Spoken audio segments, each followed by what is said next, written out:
It's like when you're playing a video game, Fallout 4. Let me just borrow that for a second. When you're playing Fallout 4 for a very long time, and you've got a little base here, and you got a little base here, and you got a little base here, and then all of a sudden you realize one day, I want all of my power armor in one location. But you know it's going to take a long time to do it, because you've got to march all that stuff over there one at a time and line it up just so. But when you're done with it, you're like, that looks good. That's what we need to do with government. It's going to take a long time. It's going to be really messy.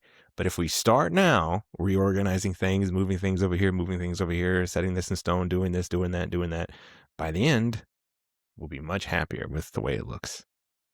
Let's get started today.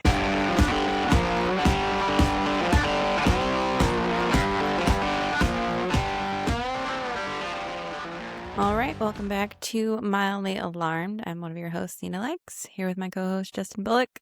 And look, last week we got a little heavy, talked about childhood dreams, what we thought America was going to be, what actually happened. Some of you told us that this bummed you out, and honestly, fair.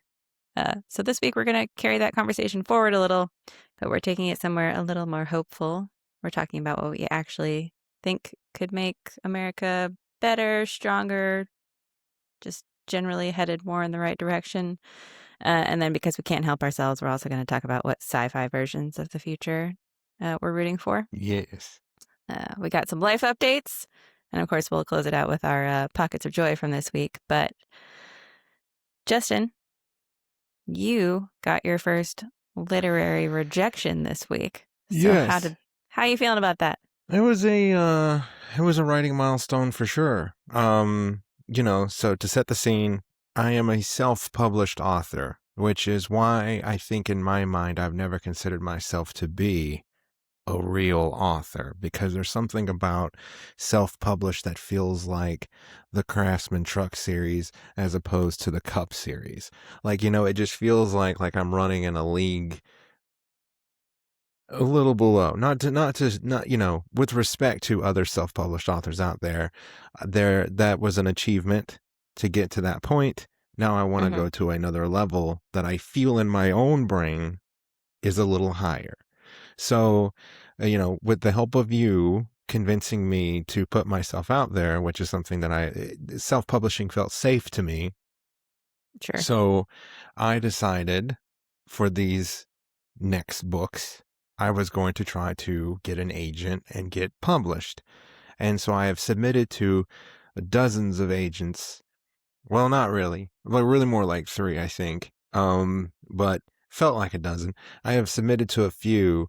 And I got my first rejection back. I got my first one back, saying that like, hey, we're not interested in you or your project at this time, but thanks for submitting. So that felt like a writing milestone, because I feel like every professional author has to go through that at some point. Stephen King famously rejected 30 sometimes with his book Carrie, which is crazy to think about when we think about, the book and the movie Carrie. But I got my first one. So I'm considering like printing it out and kind of keeping it framed. So when inevitably I do get a yes, I can be like, this was the first person who said no to the project. I don't know, that could be fun. But I did get my first one, and it felt like a writing achievement. So I was bummed out, but realistically, I didn't think I would get it on my first try anyway. So it was like, that sucks, but I expected as much. Yeah. If I would have got it on my first time, I would have thought that something was wrong. Yeah, they're like, this is a scam. This is a scam. I know, I probably would have felt the same way, but I do think it's an achievement. I think you should print it out. I think we should get some good, some cardstock, just put it on a really nice piece of paper, frame Absolutely. it, put a little mat in there. I know. I think so too. But it was cool. But you know what? To be honest, I thought that it was kind of a blessing in disguise, because recently I discovered that I wanted to, with the project that I submitted, I wanted to rewrite the whole second half. And so getting rejected for it was almost kind of like, because had I gotten accepted for it, I would have then had to say, well, the whole second half, I don't want it anymore. And that could have been bad, having to go to them and be like, well, thank you for agreeing to the book, but I'm actually going to be rewriting the whole second half. I feel like that could have been kind of bad. True. I mean, they only would have read the first 10 pages, but it does take the pressure off of like, now you have more time to Right, I can think about stop. it and to rewrite.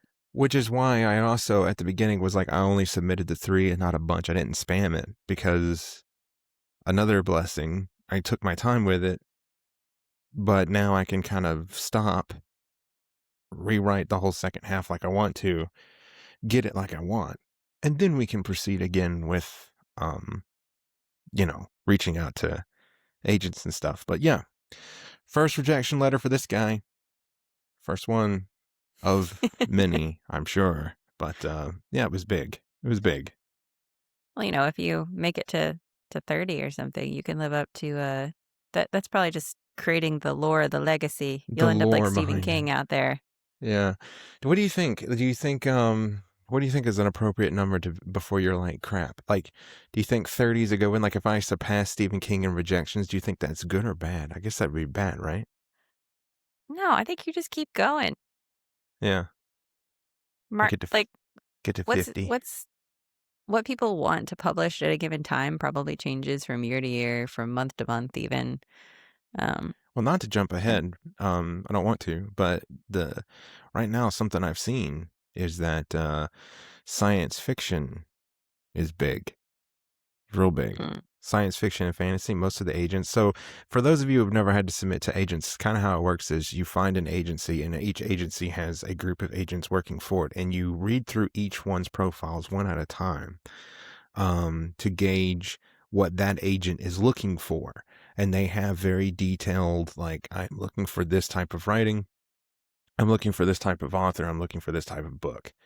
And a lot of the themes that I saw were agents looking for science fiction and fantasy, along with maybe a close second behind those being like writings about LGBTQ and murder mysteries, hmm. of which I do not have any of those four. Um, so, so yeah, those are the big. Seems like those are the big hot ticket items right now. Well, I mean, you do have some things in the works that are along those lines. So Yes, I maybe mean there's just, one. you never know. Maybe this isn't the book that's going to get picked up immediately. Maybe it's the next No, one, and then they'll maybe just it's the next one. Yeah, go back. yeah, because But the next one, because I don't really know what you call this this book, sourdough. I mean, I've been teasing people saying that it's Eat, Pray, Love for Men, but the that's kind of my joke that I've been going with. But the other one is a psychological thriller, so there's probably a bigger market for something like that, maybe. yeah, it's possible. Yeah. I guess we'll just see what happens in the future. But we also kind of went back in time this past week. We went Sure to did. Rockingham Motor Mm-hmm. Speedway, and Hence the which was redness here. yeah, we've been trying to cover up the red all morning, so hopefully we're the not too terribly red on camera. But the redneck. how was that? How was that for you? You haven't been back since you were a kid. Yeah, it was awesome.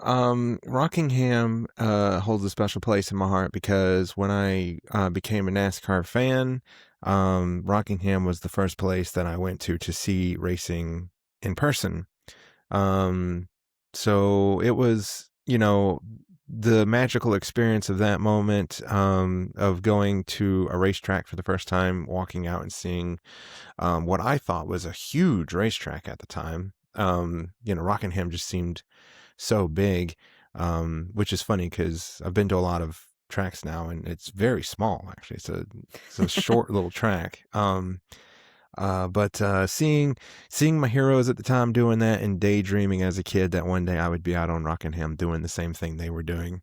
It was quite special going to those races, and I was thinking about all the memories of my Uncle Don, who did a lot of tailgating at the time, and we were kind of parked near kind of where we were doing that stuff, and I was just thinking, man, what a time that was in life of going down and setting up the tailgating and doing the cookouts before the race. And then the race pool that we used to do where we used to put drivers' names in a hat and we would pull out. And if your driver did well, there would be a cash prize. I remember pulling Carl Long one time and realizing I was screwed since he was starting dead last.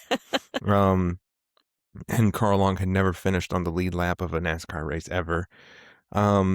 So yeah, like just those memories coming back, and then going to the track yesterday. That track has not changed really quite in ever. Like it still looks the same, which you know, I think I had a good time yesterday, but I think that if Rockingham's going to stick around, some investment is going to need to be made. So it was funny that, there's a giant hill that goes from the parking lot up to the stadiums. There's a massive, steep incline. Wouldn't you say this was? Yeah, I feel like hill is almost undercutting it. You're basically just vertically climbing your way to go. But what was funny, it was like, as a kid, I remember, my sister and I, or just myself, just running up that hill. Back in the day, so excited to get to the seats, just running and weaving in and out of people. And I tackled that hill yesterday, and I was like, holy crap.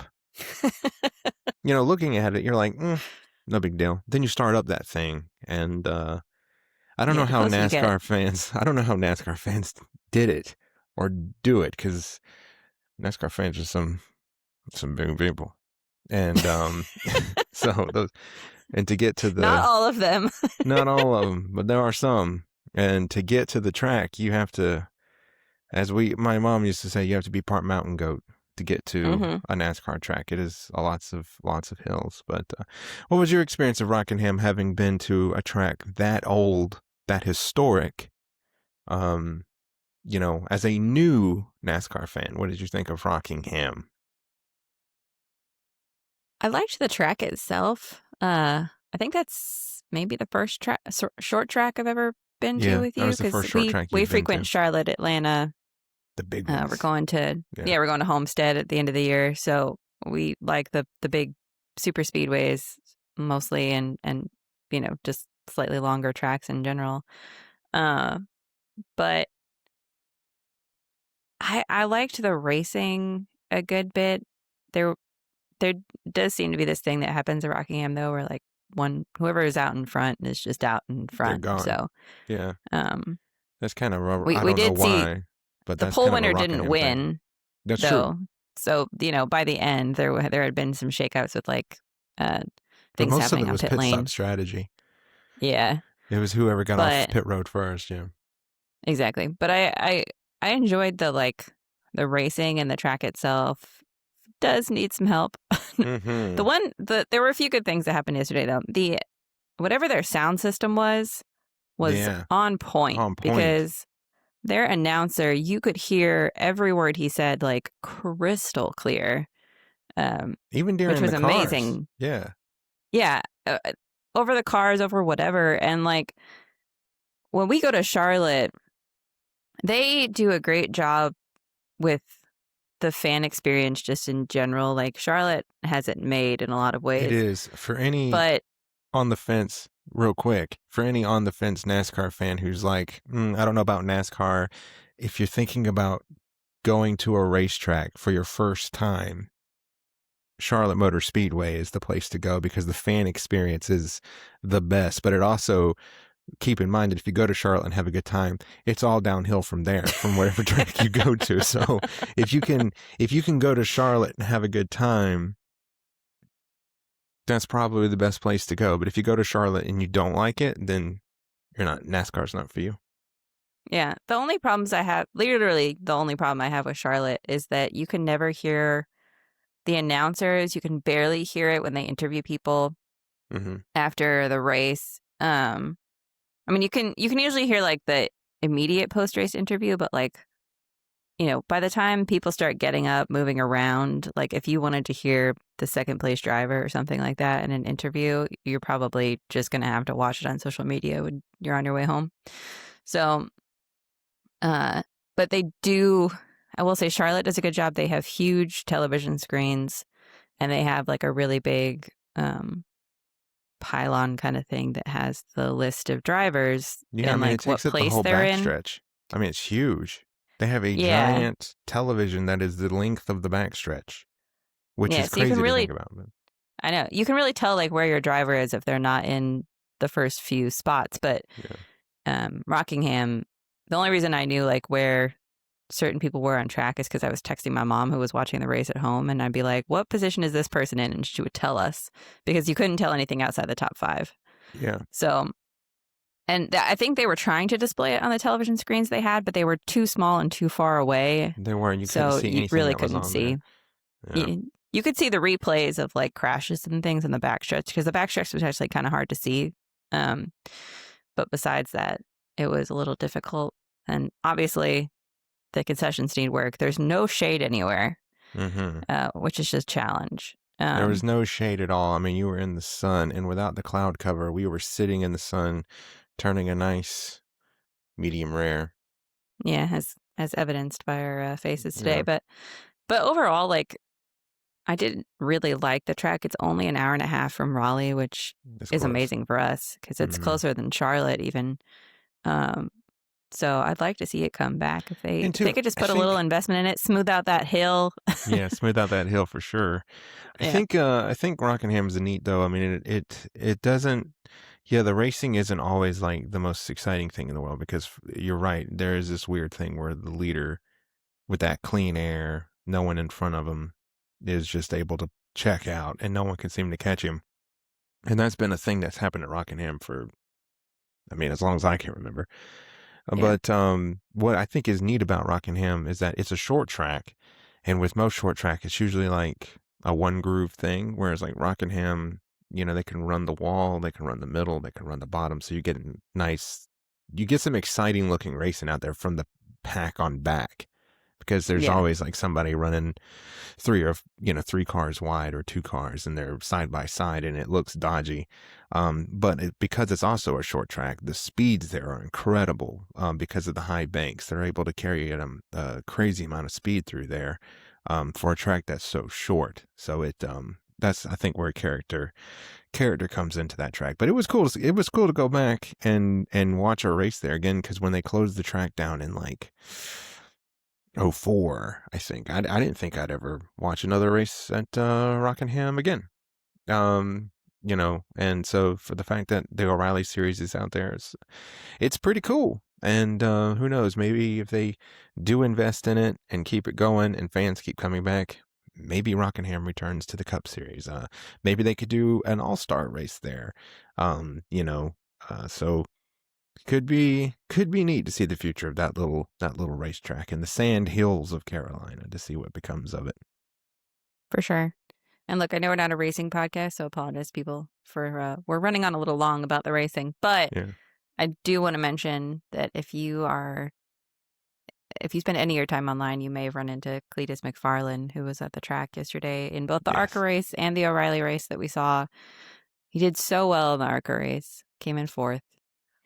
And, hung on in the O'Reilly race a lot better than I thought he was going to. He represents the average man thinking that they can be in NASCAR, and I appreciated he is honest about how tough it is, and it shows you how hard it is to be a race car driver at the League of NASCAR, because I was telling you yesterday, if you think about it, he's in an RCR car, and for those who don't know, they're a pretty decent team, especially in the O'Reilly series. Their driver won the championship last year, so he's driving that car. He's driving a car that has the same equipment as Austin Hill, Jesse Love, who won the championship.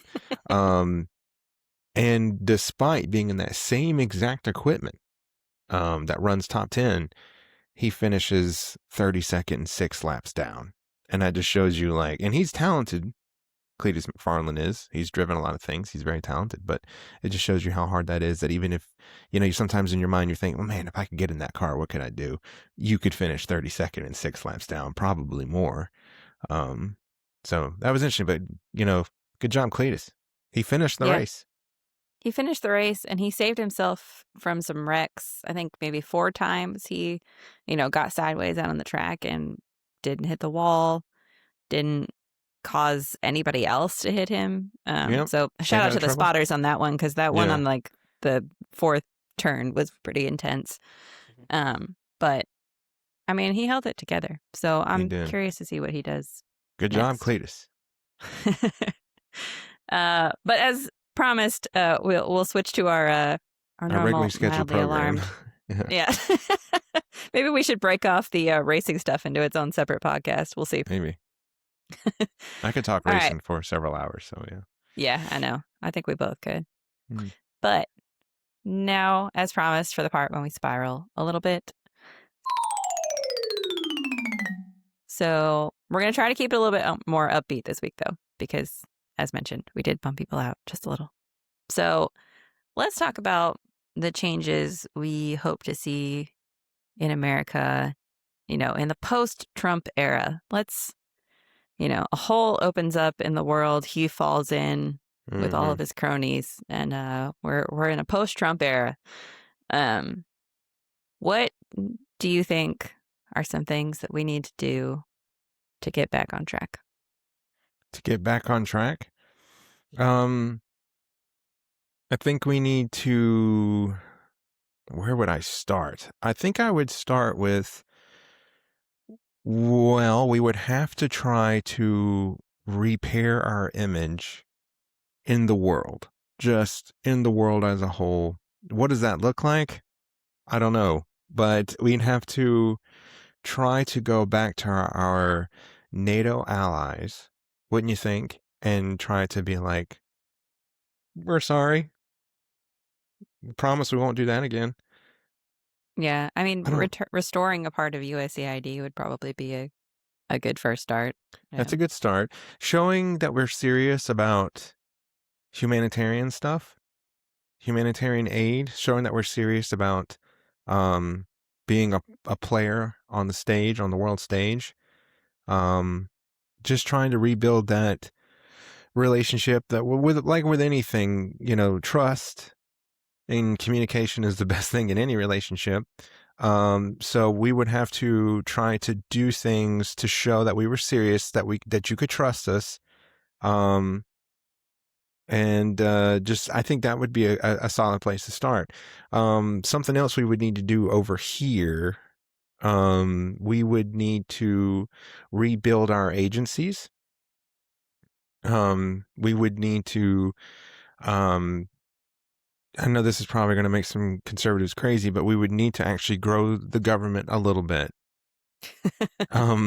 We would need to rebuild our agencies, restaff them, get people in there working, create jobs, and then get those agencies working for the people. Now, like, the thing is that, like, as ineffective as Doge was in my mind, they had sort of the right ideas of like trying to get government to work better for people. And I think we need to do that, but I don't think they obviously had the wrong idea about doing that. Right. I think more people in a situation tends to yield better results. Kind of like the many hands make light work type of thing. So I think that if we strengthen our agencies, get more people working for the people, try to streamline immigration. Like if you want immigration reform, that's a big hot ticket item with the American people. So they've been doing it all wrong. So we would need to stop all of the ICE stuff.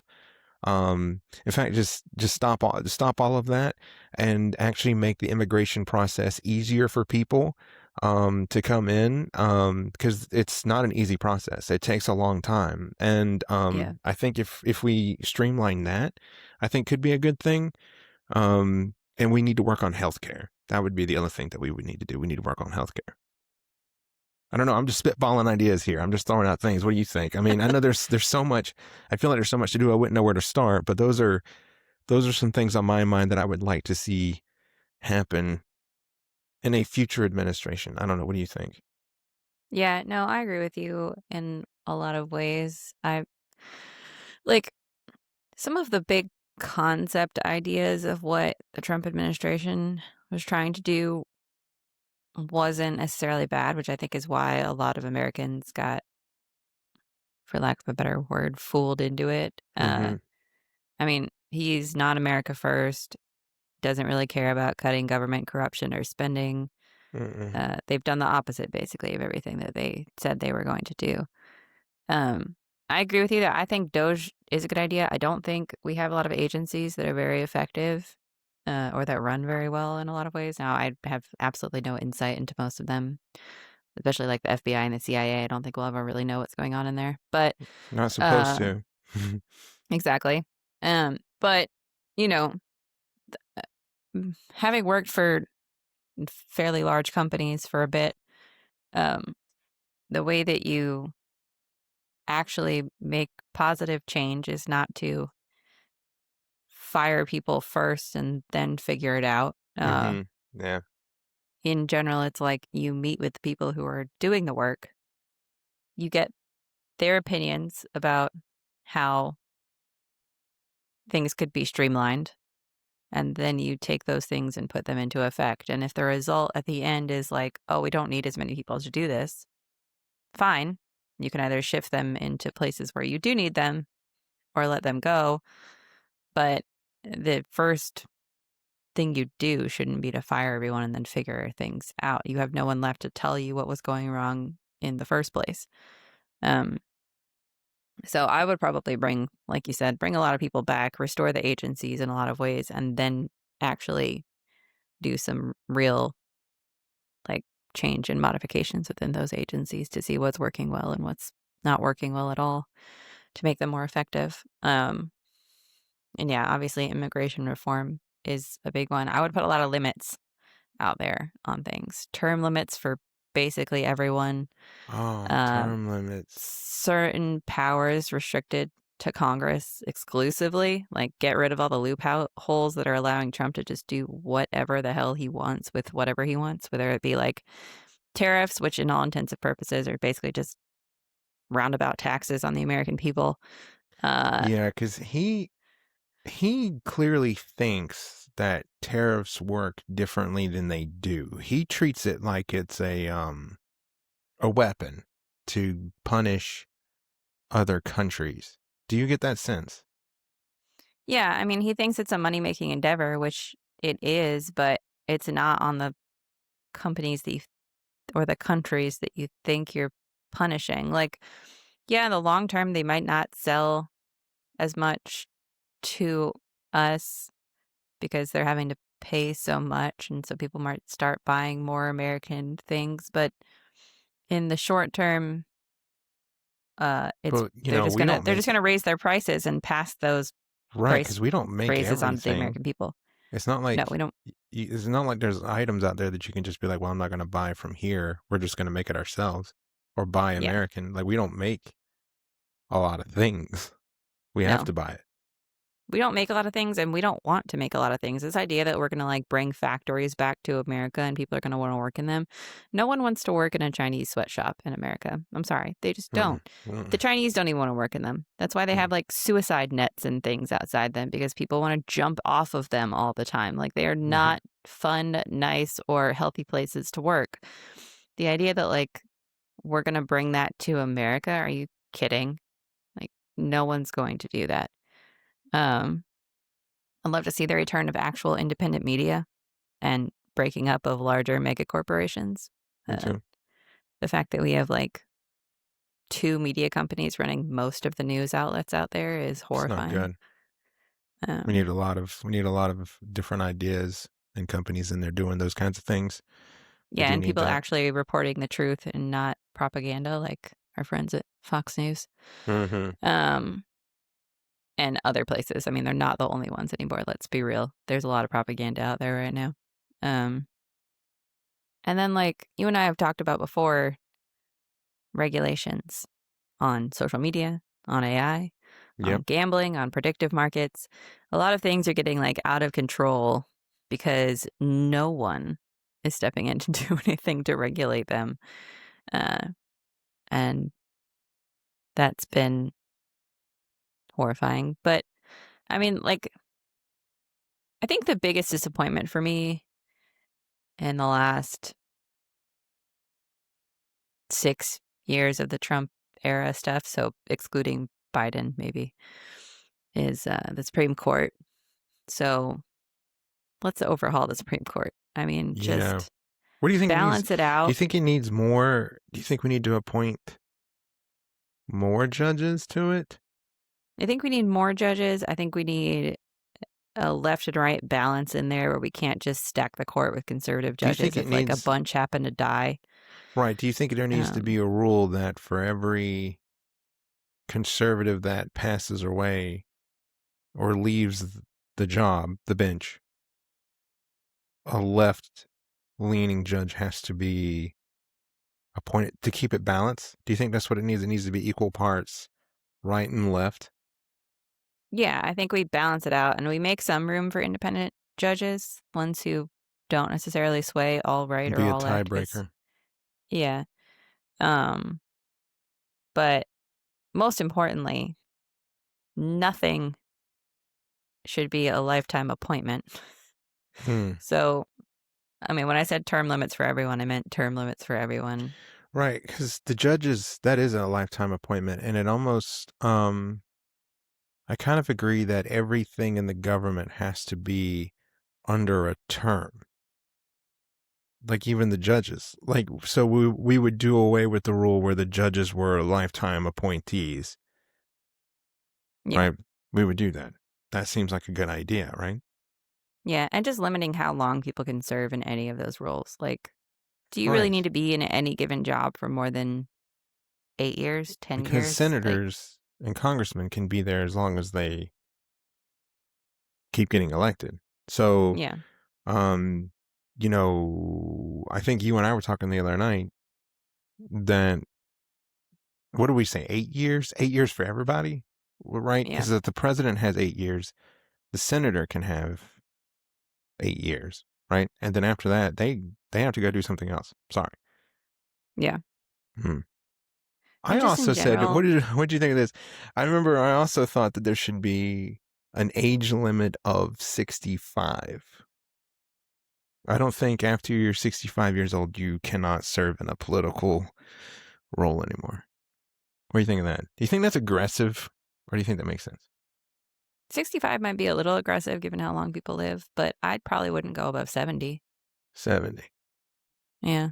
Yeah. Then there has I to, think, I just really think there has to be some kind of age limit, because we've got some dudes in there who probably, like Mitch McConnell, every now and again has to reboot. yeah. He'll be talking and then he'll stop. He's buffering. And then he goes into a complete system reboot where he stood at the podium and just stopped. He just stopped. He was waiting for his system to come back online. But I mean, if And we had term limits, a lot of that would happen naturally anyway, because if you can only serve for 8 years, most people are going to serve in their like late 30s, early 40s, probably by the time they've like gained enough notoriety to do so. yeah, And then if they're only serving for 8 years, they're out before they're 60 for sure. that's true. So, Yeah, that's true. I also think I would lower the age to be president to 40, because I think it's 45 right now, which seems odd and random. So I don't know. I think I would lower it to 40 years old. mm. So you have I've actually, between 40 and 60. So in my world, you have between 40 and 65 to be president, but only yeah, obviously for 8 years, whichever that falls in. Now, just for the people at home keeping score, if you get elected at 62, you could serve out your term past 65. You just can't try to get elected at 66. mm. That's my I've that's my actually caveat to never that. looked at what other countries do as far as age limits in running for office. I've looked at a lot of like the ways that governments are structured elsewhere, but I don't know. I feel like Australia had a really young president somewhat recently. Uh, Maybe that's wrong. Maybe it's a different country that I'm thinking of. But I'm curious, like, what would happen if we put somebody who's like 30 years old as president of the country? Is that a terrible idea? I don't know. I've met some people our age, obviously, who handle themselves very well, but I also know some 30-year-olds who are complete morons. Sure. You But know, I mean, we so, could say or at that least in about my mind, I some. think they're complete morons. We could say that about any age, could we not? I mean, I know people over the age of 65 who are complete morons. So, Yeah. I think moronic behavior is not tied to any one age. Yeah, I don't know. I True. mean, again, I think it would depend on who you surrounded yourself with. It's not just the president. I mean, I know that in this administration it might just be, but it also, you know, if you are a 35-year-old and you get elected, it also depends on who you're going to surround yourself with and who you're going to be listening to, because you're obviously going to be seeking advice a lot of the time. So if you put people around you who you trust or who have good intentions, you know, Should we maybe at elect 35. more positions? What if we elected the entire cabinet? Cool. Cool. I mean, yeah, maybe what if we got a say in the entire cabinet? Yeah. Do you think the American people could be trusted to do that? I don't know. I mean, they couldn't be trusted to vote for president, but That's what I'm saying. That's why I kind of phrased it that way. Do you think? but to be fair, like if the American people had to vote in Hexeth, would they have done so, or would they have picked like a general? I would have picked a general. Um, That's a good point. So what if the president if you're running for president, you already have to pretty much have your cabinet in mind, and that comes along as the package deal. Like you have to say, like, when you go into these debate stages, who is going to be your Secretary of Defense? Who is going to be your economic advisor? Who is going to be your, and you have to be like, it's this, and this. And then people, ooh, I don't I know don't know if if I I want like a it as a drunk. package deal as much as I like it as individual votes. Hmm. Yeah, because I mean, if I would have heard about Higgs, and not that I voted for Trump, I would have done that anyway. But if I would have heard that, like, I don't know if I'm a Trump supporter. Well, if I'm a Trump supporter, do I really care that a drunk Fox News host was going to be in charge of the military? Would I care? Just be like, hell yeah, But if you had to vote for them, would you care then? absolutely. If If you if had to I vote between like, I don't know, pick your favorite general. Pick one. Who you got? Petraeus, All right, let's say you have to vote between Petraeus and Hegseth. I'm picking Petraeus. Yeah, does that not seem like an easy choice? It's very easy. I mean, just the fact that he's just like, I I don't mean, know. I would want like not knowing really anything about General Petraeus other than I know the name and I know that he was a general. I don't know. Um I just feel like I would want someone in the Secretary of Defense who was a decorated military officer, because surely they know what the job entails. Like, you know, they're a general. They're I other mean, just than think about the campaign speeches, right?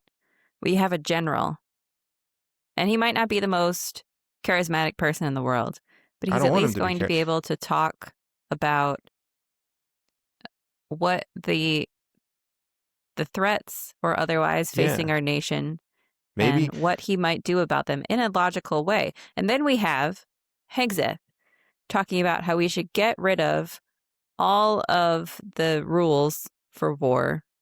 No more rules. We're just going to do whatever we want. We're going to Mm, bomb girls' schools. hmm We're going to get rid of anybody who's black or female in the military. We're going to spend more Which time they, talking about physical fitness. Like, how is yeah. any of that going to Hey, stack look, up in I've a seen campaign? I've seen Hegseth do some pull-ups. That is the shittiest form I have ever seen in my entire life when it comes to doing pull-ups. But, um, you know, they are doing that kind of stuff. Hegseth did pull some officers who were supposed to be promoted to, I think, one-star generals. Did pull their names from the list, and when you look at the names pulled from the list, they were female and African American.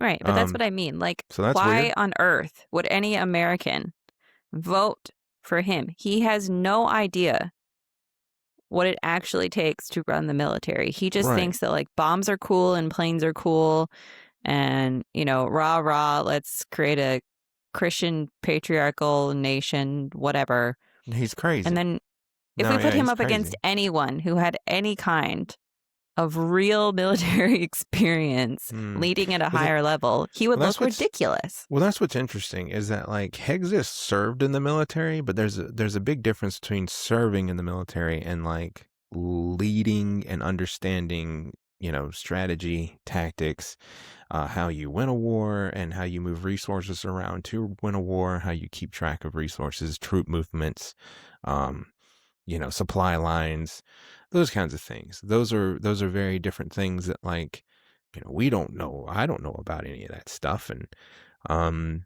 but technically, if I knew a dude who was becoming president, they could appoint me to the Department of War and I would do my job. Bring now. back the DOD needs to be on our list of things. But no, I think, you know, even though he served in the military, I don't think that's qualifications enough to lead the military. I think there has to be, I would want to go with a general, at least a colonel, just someone that was like, oh, they are decorated. They've been in the military this amount of time. They lead troops. They are commanders. They understand this kind of thing. I would feel safer, more confident with that than I would a drunken Fox News host who was only hosting on the weekend. Yeah. He was a weekend host. He wasn't even like part of the main crew. He was the weekend guy. So maybe qualifications for maybe a position. He's really good at the game Axis and Allies. He played Axis and Allies with Trump one night when they were having their board game night, and he whooped his ass, and he was like, damn, I doubt it. I want you to lead my military. I don't think he could He's come really up good with at a risk. strategy if you paid him.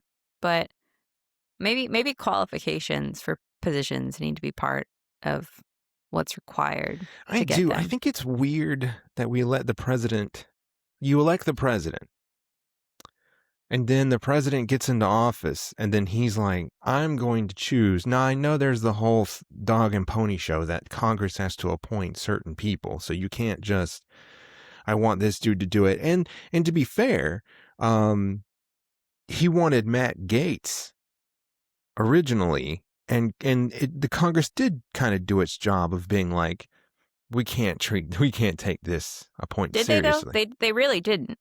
Gaetz just basically dropped out because he sucked. Well, they all hated him. Yeah. So I mean, he went before his peers. It's kind of like that thing where you never, don't piss off a ton of people because you never know if one day you're gonna have to come before them and ask them for a job. Well, he didn't take that advice because he pretty much pissed all of his colleagues off. So when it came time for them to vote him in for a job, they didn't. Now, I get what you're saying. Like, that's the only reason why he didn't do it is because they also didn't like him and they wanted to teach him a lesson. Had nothing to do with Trump's pick. But it does seem kind of strange that the president is able to just appoint whoever he wants because Congress is ultimately always going to vote yes on it. Yeah. They kind of always do. I mean, I don't even know the amount of reforms that we would need to put into Congress so that was not the case. Besides the basic stuff of like restrictions on what businesses they can own if they're in Congress, restrictions on stock trading, restrictions on involvement with foreign entities. There is so much work to do, Nina, because it does feel like our system of government is so fragile, and that it is it turns out, like, I never knew this, but Trump actually did expose this for us, so thank you. But the one thing that Trump has taught me is that our system of government is essentially, this entire country is built on the honor system. And that can't be. I mean, we have to have defined rules and laws put in place. I mean, we gotta create some hardcore rules for this government. Thou shalt not do this, thou shalt not do that. I mean, do you agree that like we have to define clear, no black and white, rules of how politicians and government people are supposed to act. More red tape is needed. This doesn't have enough tape. I don't know. I don't know. No, I do agree. As it turns out,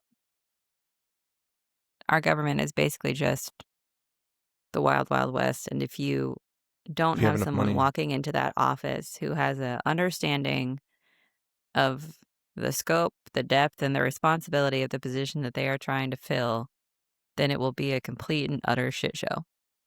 Well, yeah, because most people these days, at least the way I feel about it, I don't know the intentions of people seeking office, but from an outsider looking in, it does seem like the only reason why people are in office anyway is to Make influence, money, make money.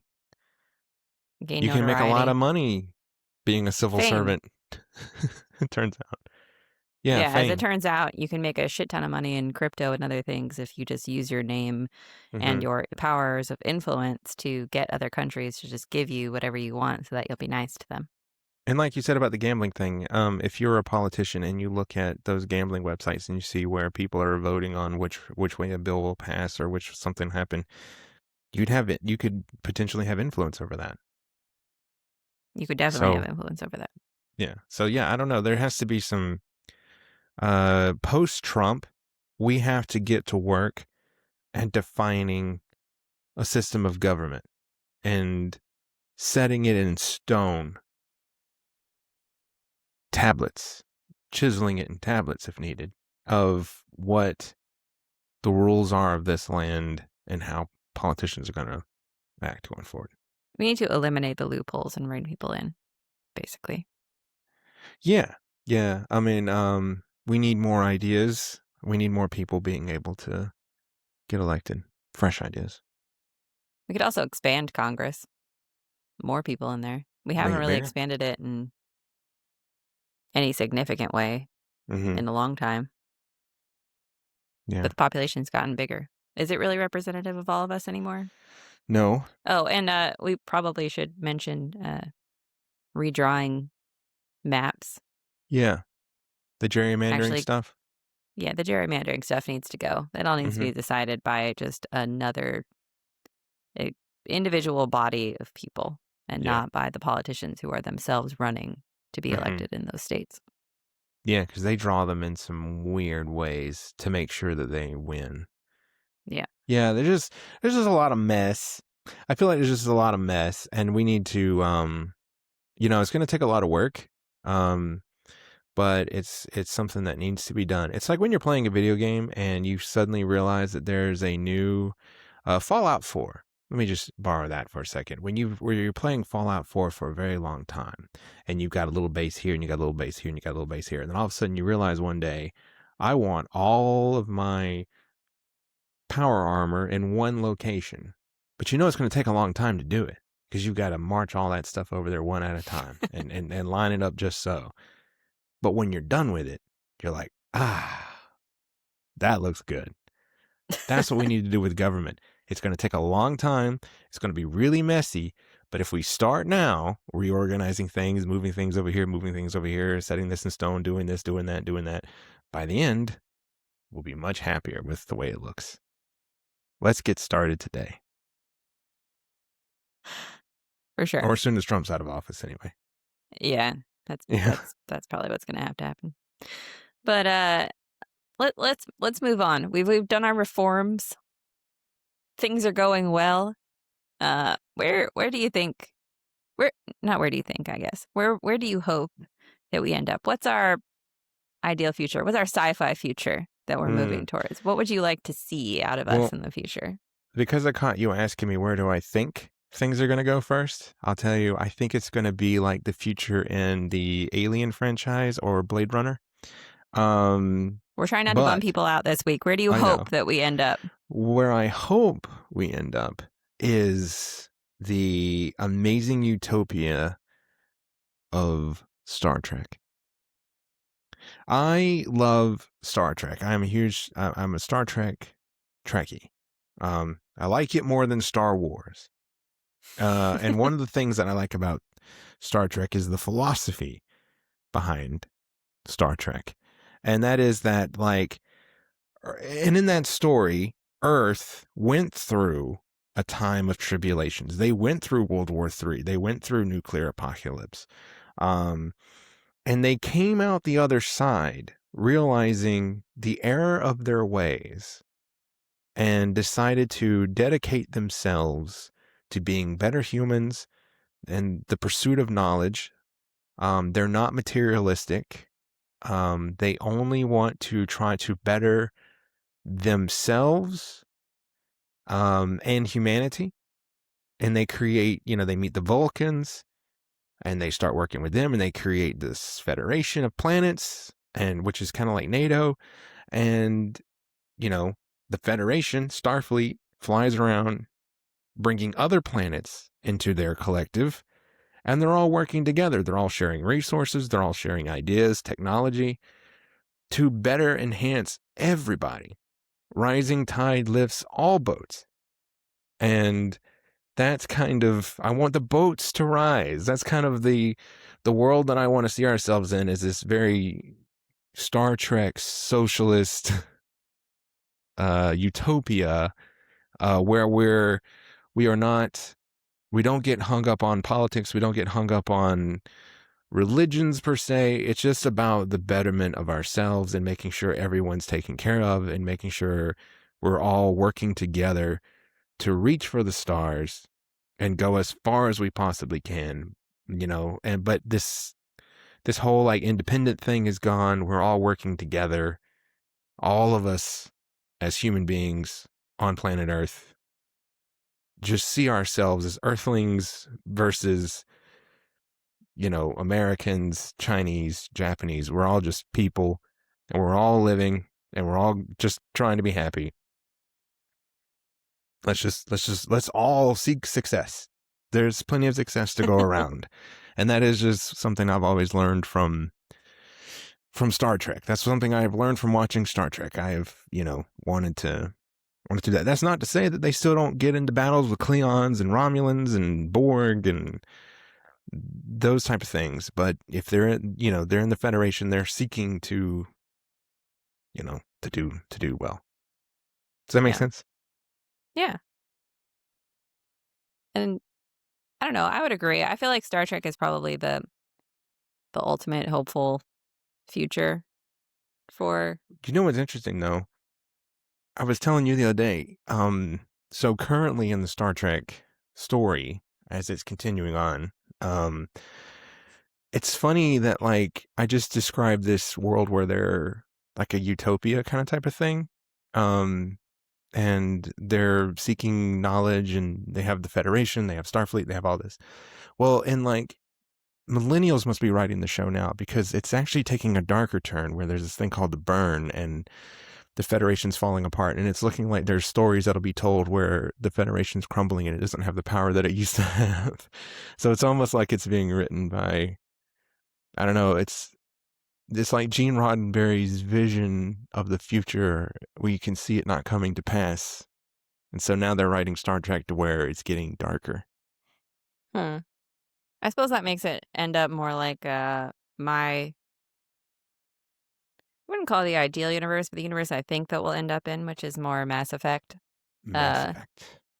So Mass Effect is by far my favorite video game. But one of the reasons is like there's a bunch of different alien species, right? You've got like the Turians, who are these like bird-like militaristic people who they're basically the galaxy's peacekeeping force, but they're like kind of bitter about it because they've fought with humans in the past. There's the Ansari, who are like an ancient all-female race of like diplomats and philosophers. There's the Solarians, who are like brilliant scientists and often solve problems before anyone else knows that they even exist. The Quarians, who lost their home to a robot uprising, which honestly is probably what future we're really in for. And then the Krogan, who are like a massive warrior species who everyone else deliberately tried to wipe out, right? So it's not like an ideal world, but I think it's a realistic version of space, and it's one that still has a certain element of hope behind it. Like, they form a galactic council. They're all trying to work together.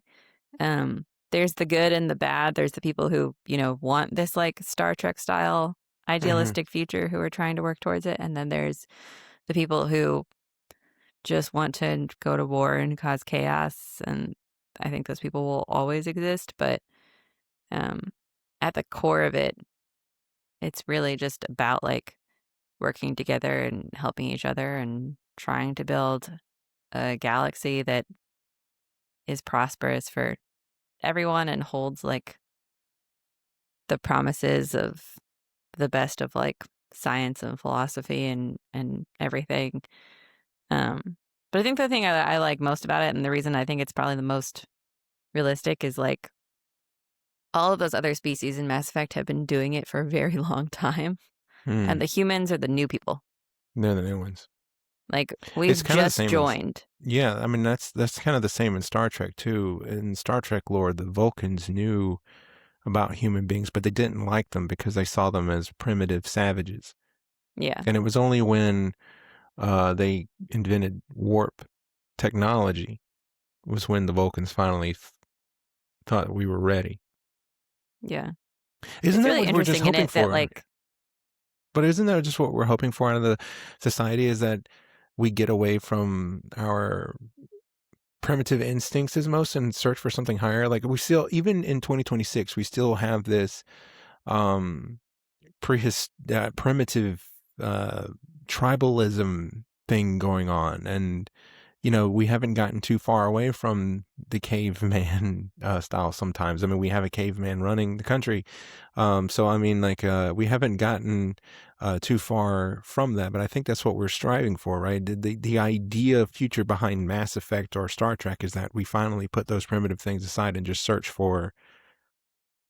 And not all the times do they get it right in Star Trek or Mass Effect, but at least they're trying. They're really trying to be better in those universes. Unlike Star Wars, where they're just trying to blow each other to hell. But I mean, like, in Star Trek, I mean, they're trying to make a better future for everyone. Whereas that doesn't seem like what we're doing right now. I do think it's interesting that we're very much aware of the fact that we still have the emotional maturity of like a 3-year-old. Like, Yeah. as a people, like, we're still just trying to like kill and bomb each other over ideas of how we should live. I don't even know why we're bombing and killing the people we are right now. I'm confused on that. I don't know why we're doing it. Well, I think the entire world is confused on that. But I'm just confused. in general, it's interesting that so much of our mass media, especially sci-fi and fantasy, looks around and is like, we could be living a lot better. Mm-hmm. We don't know if we're ever going to get there. But if we just took a second and thought about it, talked it out, we might actually be able to work towards a better future for everyone. Yeah. Well, we are returning to the moon. So that's a step in the... we're flying past the moon. Flying past the moon. But we're going back, to do a lap around. I mean, that's a step toward the Mass Effect Star Trek direction. It's true. Space travel. Maybe there's a little bit of hope out there for our sci-fi futures. Yes. Hopefully. Because although that dream I will probably never come true, I've always wanted to be a captain in Starfleet. Have my own ship. Well, you never know. Maybe reincarnation actually is real. And maybe one day you'll get to come back as a galactic captain. Yeah. Yeah, I'm already doing the Picard maneuver with my shirt here. There you go. Anyway. Well, I think we landed somewhere maybe a little more upbeat than we did last week. Definitely spiraled a little. But why don't we switch gears for the last little bit here? We'll talk about some pockets of joy in our lives this past week. So, Justin, what brought you joy in the last week? So what brought me joy was I watched the new Mario Galaxy movie. brought me a ton of joy. It was really funny, really adorable. I think it's just as good as the first one. I loved it. I absolutely loved it. I saw some critics who didn't like it, but I think they're overthinking it. It is a Super Mario movie. I think we need to calm ourselves down here. It doesn't have to be an amazing, inspiring piece of film. It can just True. be something that was enjoyable. And that's what it was for me. It was adorable. I loved all the cameos from all the Nintendo characters. I really love what Nintendo's doing, trying to build their own cinematic universe. I think it is overdue. I think it's about time that they do this. And I think they've had plenty of time to watch everyone else try and fail, to finally think what works for them. And because I hold Nintendo up there with a property very similar to Disney. They have tons of Yeah. characters just like Disney does, and I think their characters have existed in video games for a very long time, but to bring them to the screen I think is really fun. And the movies are always really funny and cute. And yeah, I really enjoyed Mario Galaxy. I thought it was fantastic. Can't wait to see another one. It was great seeing Yoshi. The It was. additions were awesome. So yeah, really, really fun movie. Good adventure. Good adventure. Kirby's missing. We need Kirby. But yeah, fun time. Might be hard to figure out how to put Kirby in a movie. I mean, Star Fox kind of fit in given Because of the galaxy. the scope of the movie. Yeah. I don't know where you put Kirby in a movie like that. I guess maybe you create an alternate reality where Kirby is Well, a thing. you know what I thought, and I guess they can still do this. Because Rosalina actually did not have a big part to play in it, but I kind of thought that what they would do, because it was Galaxy, that they would have all these different like planets, and that there could be a Kirby planet or a Kirby place in the universe. And I guess they still True. can't do that, because now that they've created this whole Galaxy thing, all of the Nintendo properties could technically exist within this galaxy. And they Yeah. could expand on that in further films, because I know that that wasn't the point of this movie. The point of this movie was more of a father-son story between Bowser and Bowser Jr. a little bit. I would like to go to the planet of the Yoshis then, if The we're planet wishing for of things. Yoshi's Island. All the different color Yoshis. I Yeah, want that to exist. exactly. Yeah. That's a good one. What brought you joy? Well, I enjoyed that movie too. I'm still playing Pokopia, which has been fun. Much like the planet of the Yoshis, it's fun to have all your little character Pokemon friends just bobbling along in your world. So that's been cool. I also played on the Nintendo Switch 2, you can download old GameCube games through their like Nintendo Online classic stuff. So I started to play an older Fire Emblem game that I hadn't played before. Can't remember the title off the top of my head. It has Ike in it, I think. But it's been fun. I've enjoyed playing those like older games that I may have missed at the time. And Fire Emblem is one of my, especially the newer games, have been really appealing to me. They're one of my favorite franchises at the moment. But it's fun to see.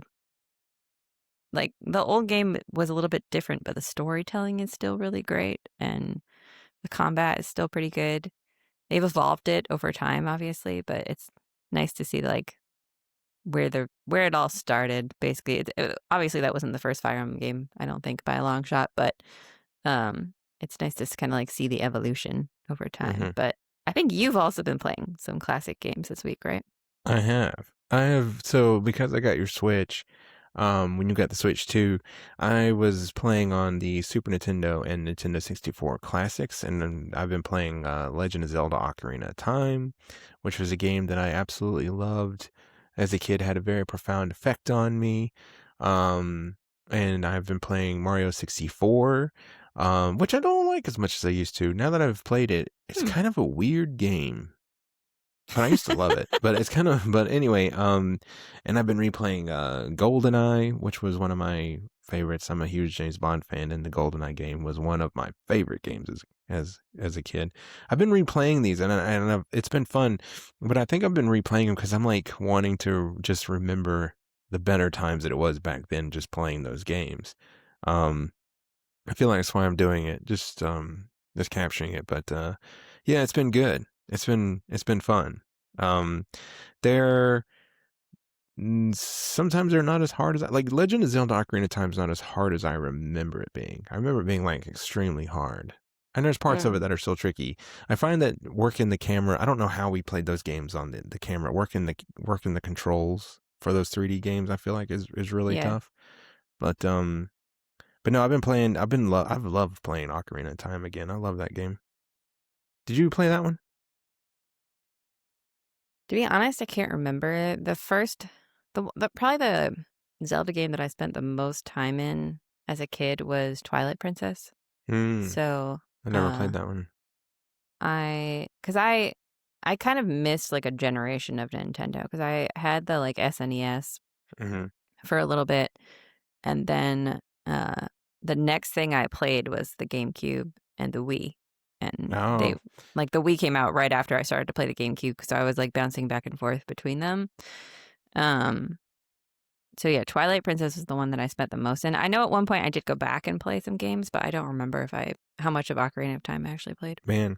From a storytelling standpoint, like Ocarina of Time, I will never forget the feeling of you are a child, like Link the kid, and you go through the market square and you've got all the stones you need to travel in time to beat the villain. And you go through the market and everything's daylight and everybody's dancing and everything's happy. And you go into the Temple of Time, you fast forward 7 years, you come out of the Temple of Time, and because you've been gone, you've allowed the villain to do everything he wanted to do. Princess Zelda is gone. The market square is destroyed. There's zombies everywhere. There's monsters everywhere. And just that shock of you going through the effort to get all these things to stop the villain, traveling time to become an adult, and then coming out and being like, you failed, Mm, was just a masterful piece of storytelling. I don't know. It had an effect on me as a kid, just like, what happened? How could this yeah. happen? Great game. I love it. Speaking of masterful storytelling, I'm also reading this book this week called A Song to Drown Rivers. I don't know if anybody's read this, but very good by Anne Liang.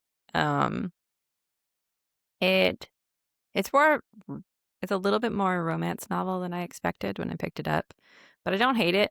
It's interesting. It's just about a girl who is chosen to basically go make a foreign emperor who's been attacking her people, like, or king, I guess, who's been attacking her people, fall in love with her so that she can manipulate him and allow the king from her own kingdom to invade his country and wipe it out, basically. Um, and it's really well done.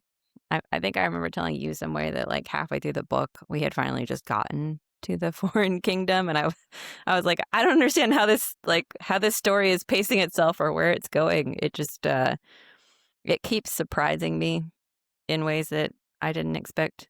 So I think I've only got like 70 pages left or something. I'm really curious You to see really where are it coming through that ends because up. you just started it the other day. You've only got 70 pages left. Yeah, it's been like a week. But I've been really enjoying You that really have book. been going But through that. I have. But you've been reading something too, right? Yes, I've been reading Supergirl, Woman of Tomorrow. I like Superman, I like Supergirl, and so I was told that it's one of the best Supergirl stories, and I'm a huge fan of Tom King, who is a comic writer, and he wrote Supergirl, Woman of Tomorrow, and I started reading this, and it's very good. It reminds me of a book that I've read before and a movie, but True Grit, Is essentially what it is. It's a girl's father is murdered, and she goes looking for someone to help her avenge his death, and she finds Supergirl and convinces Supergirl to help her. And then Supergirl has her own reasons for doing this too, because Crypto is poisoned and she needs the antidote, and this guy has it. So yeah, it's basically True Grit, you know, it follows that kind of storyline, but it's really cool. I've really enjoyed it, and it's a good Supergirl story.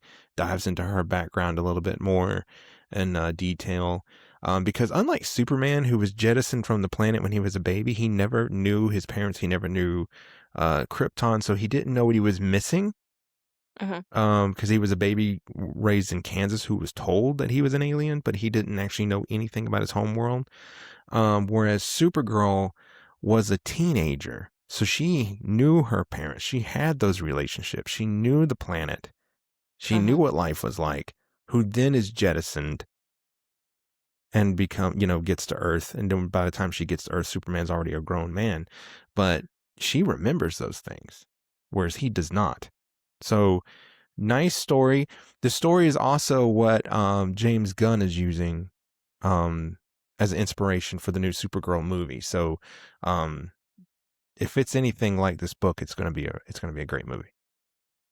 So Yeah, I'm yeah, really excited for Supergirl, that movie. Woman of Tomorrow. If you're interested in reading some Supergirl, that is definitely one to read. Awesome. Yeah. Well, I think that's it for us this week. If any of this resonated with you, obviously, please leave us a comment. We'll have new episodes every Tuesday at 6 a.m. on Spotify, YouTube, and YouTube Music, and we are working on getting this podcast everywhere else. But for now, that's where you can find us. And we'll see everybody next week. Take care of yourselves out there. See ya.